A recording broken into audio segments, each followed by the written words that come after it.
निया लगे बसी 500 मीटर दूर थी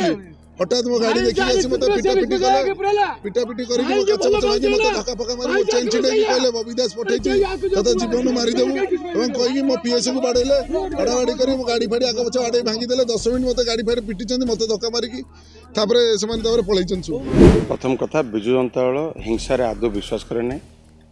एवं एटा अत्यंत दुखदायक घटना मु आकु निंदा करूची एवं जो माने दोषी प्रशासन को संपूर्ण सहयोग करा जो माने दोषी तंको अरेस्ट करिया पे। जाजपुर जिला धर्मशाला विधायक हिमांशु शेखर साहूंका उपरकू मारणात्मक आक्रमण घटना रे एबेबी निर्वाचन मंडली रे चापा उत्तेजना रही। एही घटना रे बबी दास का हाथ थिबा अभियोग होईछि। से अभियोग रे कहिसंती बुधवार संध्या 7टा बेले जाजपुर टाउन निकटस्थ बुढ़ाघाट ब्रिज निकटरे रास्ता रोक करी आंदोलन चलीथिला। विधायकंक गाड़ी मध्य एही भिड़रे छिड़ा होई रहितिबा बेले हठात 20 रु 30 जण बीजेडी समर्थकंक गाड़ी आड़कू माड़ी आसी रड ठेंगा ठेला धरी हठात आक्रमण करथिले। तांको गाड़ीर आग और पछकू पिटी भांगिबा परे तांको मध्य आक्रमण करथिले। विधायकंक उपरे आक्रमण खबर पाई भाजपा समर्थक घटनास्थल रे पहुंचबा परे उत्तेजनामूलक परिस्थिति सृष्टि होइथिला। निया लगे बसी 500 मीटर दूर थी हठात मो गाड़ी देखी आसी मत पिटापिटी करी मो कच्चा बच्चा भागी मत धक्का फक्का मारी मो चेन छिड़े की कहले बबिदास पठेची तते जीवन मारी देबू एवं कहि मो पीएस को बाडेले बाड़ी करी मो गाड़ी फाड़ी आगे बच्चा बाडे भांगी देले 10 मिनिट मते गाड़ी फाड़ी पिटी चंदी मते धक्का मारी की तापरे समान तापरे पळै चंसु। से तो सीधा सीधा कहले बबिदास पठेची आको पिटी की मारी दियो बिजु जनता दल गुंडा कर दी माने संपर्क अछन सीधा सीधा कथा की संपर्क रहइबो। मो कलेक्टर ऑफिस जाउथिले ओटा माइनिंग मीटिंग थिला बिजु जनता दल एते आक्रोश से मारिदेवा कि पछना मो गाड़ी देखो आग काच फाटी आग बोनेट चेपा पछका चपटा मो चेन गोट पिंधिल छिने नहीं गले मत धक्का मारे 15 मिनट मत आज्ञा धमका मो जीवन मारी देते आज्ञा। तेणु ये एत आक्रोश हो साधारण जनता मारिदेवा कि से पछना तेणु कौन परिस्थिति है मो निश्चय गुहारी करी आईन अनुजाई से दंडित हूँ से भाया दल एत भ्रष्टाचार हो सारे एत लोक मरण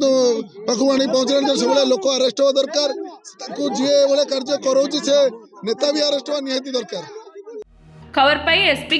जाजपुर सदर एवं टाउन थाना पुलिस पहुंची परिस्थिति को आयत्त करिथिला। विधायक हिमांशु उपरे आक्रमण घटनार प्रतिवाद करी तांको समर्थक सदर थाना घेराव करने सह विधायकंक पीएसओ शक्ति सामंत राउत पक्षरु 26 जनक नाम सदर थाना रे अभियोग करिसेंती।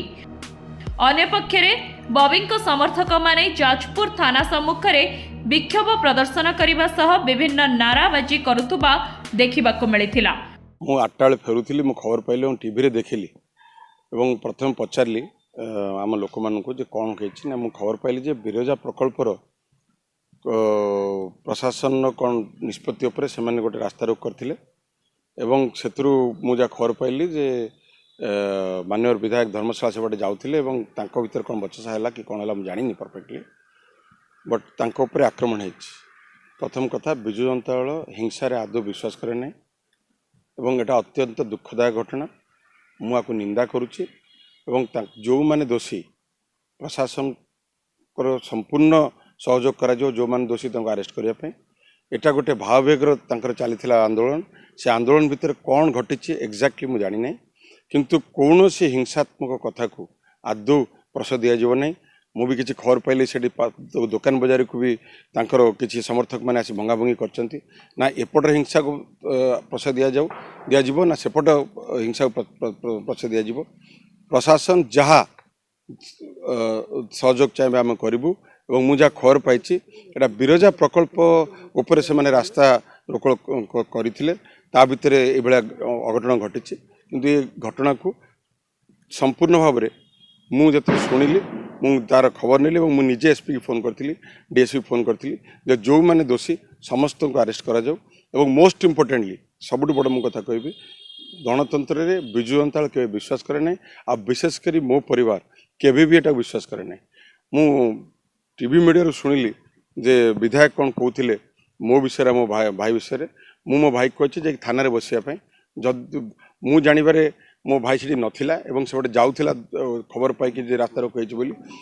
मु कहि थाना बसिया जदि सी प्रथम कल्प्रिट थी सी आगे अरेस्ट हम मुझे पठे सारी थाना बसिया आमे न्याय एवं लोकंकर हक पाई लड़ू बिरजा प्रकल्प लोक बाहरी थे मुझे जहाँ खबर पाई से तार पुंखानुपुंख जानी काली सकाଳେ जानिबी एवं मु महाप्रसाद दास को जी मोर भाई बोली कहते मुझे जहाँ मीडिया देखली मुझे जानी मुझे शुणिली आपण मैंने जहाँ मत कहते शुणिली फैक्ट भी जानी मु किंतु डायरेक्शन देछि जे तमे जाओ थाना बस एवं थाना जहाँ थाना कहे मैंने एसपी कहे से अनुसार तुम काम कर आईन श्रृंखला को सबुबले आम सम्मान दे आसचु आईन श्रृंखला केबे भी कौन सी जगार आम सालिश करूँ नहीं एवं आमर सिंपल गोटे आमर विजु जनता मान्यवर आमर नवीन पट्टनायक निर्देश गणतंत्र आंदोलन प्रशय नहीं मुझे निंदा करछि एवं जहाँ भी घटना घटी जो मैंने भी जदि मोर लोक मैंने जानी नहीं कि जदि सर आलिगेशन थाए तरफ मुझे क्षमा प्रार्थना करुँगी कि मुझे जानवर से केवल बिरजा प्रकल्प भाववेगर कौन से करुले कौन हो जानी कि काली मु पुंखानुपुंख कौन है जानवी और मुझे एसपी सहित निजे डायरेक्टली कथाई जहाँ भी दोषी अच्छा विहित कार्यानुष्ठान करा जाऊ। जाजपुर शिवप्रसाद महांती रिपोर्ट धरित्री लाइव।